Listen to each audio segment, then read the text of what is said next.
Hi, Tara Alder again here with Alder Brick Healing Channel. I just wanted to mention a couple things that I forgot to mention in relation to how to do an enema. Basically, I talked earlier about the enema reaching more than just the sigmoid rectal part of your colon. And the way that that works is by receiving the full 2-quart bag. And I showed you how you lift up and slowly blow to your side. It's actually most effective when you do 2 or 3 enemas, maybe even 4 enemas in a row. That might seem like a lot, but coming from the perspective of a professional internal cleansing specialist who does colon hydrotherapy on a regular basis for thousands of clients worldwide, and of course I've received hundreds of them myself, I recognize that, doing 2, 3, or 4 2-quart enema bags is not actually too much. In fact, it's usually what's needed. If you just do 1, a lot of times you'll just stir up some of the extra waste, which would be great because then maybe you can evacuate that. But then what got stirred up that doesn't evacuate your body can actually be reabsorbed. And what we absorb from our colon actually goes through your hepatic portal system to your liver. Your liver does its best to detox your blood, detox it so that before it goes to the heart and is pumped to every cell in your body, it's clean. What your liver can't handle, often your lymphatic system and your kidneys get the brunt of. On that note, a lot of people, of course, think that drinking extra water can be a great way to flush their system clean, and they think, I drink plenty of water, I'll just drink more.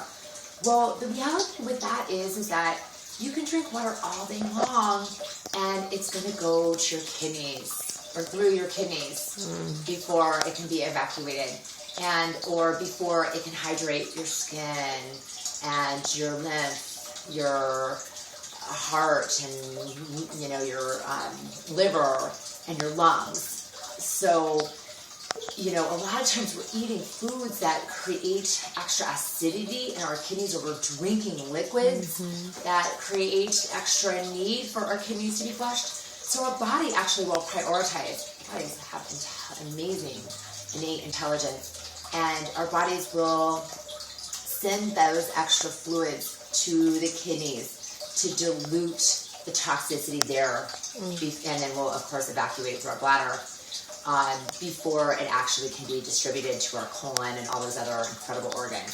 So, colon hydrotherapy or the basic home enemas are a great way to hydrate. I also mentioned before, it can exercise strengthening and toning that muscle that you really do want to have working for you for the rest of your life. If your colon fails to function, you might be a candidate for a colon resection, which is a surgery where your colon is cut open and the disease portion is removed. If this happened to you maybe, at a time where your body wasn't healing quite properly, you might be a candidate for a colostomy bag, which is going to be a surgical opening in your abdominal area where a bag is attached to your body, outside of your body, through that surgical opening, connecting your colon or whatever remaining part of your colon you have. Maybe they took the whole colon out, the whole colon's diseased, and it just is connected to the small intestine. And so then you don't have a storage for any waste. You don't have an organ then to absorb water to form stool. And so then you're evacuating via the hole in your abdominal cavity into a bag. It's not very sexy. So you might want to think about keeping that colon working for you for the rest of your life. After you've done your basic enema, you want to go ahead and pinch the little pincher closed, and then you want to remove the flex tubing and the little plug and rinse your enema back out, okay? And then leave it aerating. So just hang it up on a doorknob and let it air dry, okay? You can also fill it back up with soapy water. Screw this back on, shake it up a little bit, and then run the soapy water through your tube. Okay, if you do that, make sure that you rinse it very thoroughly, as well as rinse your tube very thoroughly with just some pure water or tap water, whatever you prefer. And then what you want to do is disconnect this again. Leave your clip open. You can remove your enema tip and just let this all aerate. You can soak your enema tip in some antiseptic water I like to use a combination of pure essential oils and apple cider vinegar. That is very powerful antimicrobial, antiviral, antifungal, antiparasitic. I am not too worried about my own bacteria recontaminating me, but I know some people are worried about those things, so do whatever necessary in order to maintain the hygiene of the tools that you're using to keep your body hygienic. Another thing I want to mention is that Ayurvedic practices have used implants for thousands of years as a way to maintain integrity within that mucosal barrier, that mucosal lining of your intestinal tract. And the mucosal protective barrier is usually made up of amino acids and probiotics, your beneficial bacteria, otherwise known as friendly flora or friendly fauna. And that simply is designed to allow nutrients to absorb into your bloodstream and keep fibrous matters or larger chain amino acids contained within your alimentary canal so that they could be eventually packaged up and thoroughly evacuated from your body. Well, what happens is that mucus lining, that protective barrier, it sloughs off and regrows every few days. But if we're eating a lot of foods that are lacking in vitality, or maybe they're lacking in water, enzymes, vitamins, or fiber, and they're leaving a sticky coating along the walls of that protective barrier, compromising its ability to slough off and regrow.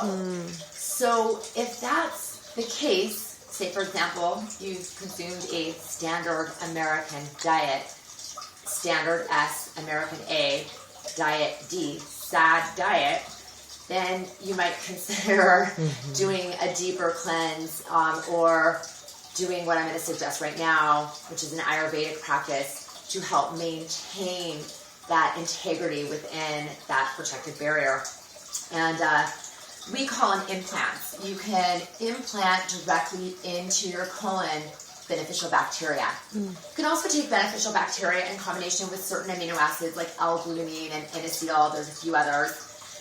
Orally, that will hopefully help to create a new protective, healthy barrier. But if in fact that's not, if you haven't cleansed thoroughly yet, if you haven't stripped off the old, not so protective barrier, then it's kind of like you're putting something new on top of something old.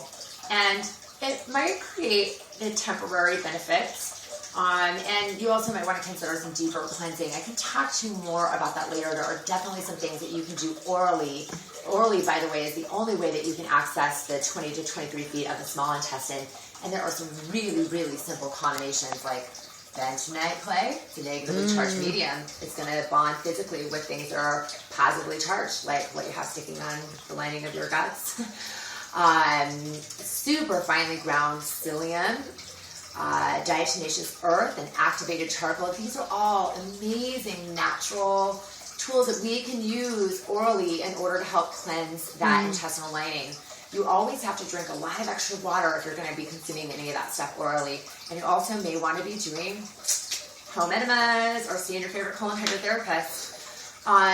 So as far as the implants go, if you want to implant directly the beneficial bacteria in a separate container, like a canning jar, maybe, for example, put some purified water, no chlorine in that water. We already talked about that. We don't want to kill any of the beneficial bacteria that we're trying to implant. And then maybe, some powderized beneficial bacteria. A lot of times I get it in capsule form. I might just break open a couple capsules. I might put the lid on my jar, shake it up a little bit, and then pour it into my enema bag, and then do an enema implant. That's going to be a nourishing implant. There are many other nourishing implants. Ayurvedic history tells us that we can do sesame oil with a little bit of salt and a little bit of lemon. There's a lot of recipes. You can access them online. I really like chamomile for calming and soothing. Slippery elm root provides a nice slick coating on, I'm just going to back up and say that the sesame oil is one of my favorites. But just so you know, when I'm doing any kind of oil implant, I'm not using my basic enema bag. I'm actually using a fleet enema, which you can buy at any store across America practically. It's a little plastic, flexible plastic water bottle that has a little teeny tiny tip. what I do is I clean it really good. I dump out whatever icky solution. I don't trust the solution. I think it's icky that the fleet people make. And I just wash it really, really good, rinse it really, really good, and then I'm going to go ahead and just pour the oil directly into the fleet Enema bag. I'm going to use my natural herbal salve made by my trusted local herbalist as a lubricant, and then I'm going to lay down on my back, in the supine position as I've demonstrated prior. So when I do that, I do try to hold it, retain it for a little while.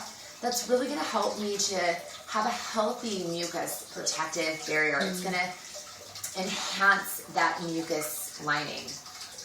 There's a lot you can do to increase the integrity of your internal ecosystem, and I hope that you've enjoyed these few tips that I've given you today. I hope that you try them, and if you have any concern about your health, as always, please do consult with your trusted physician and listen to yourself. Thanks for tuning in to the Alderbrook Healing Channel. Aloha.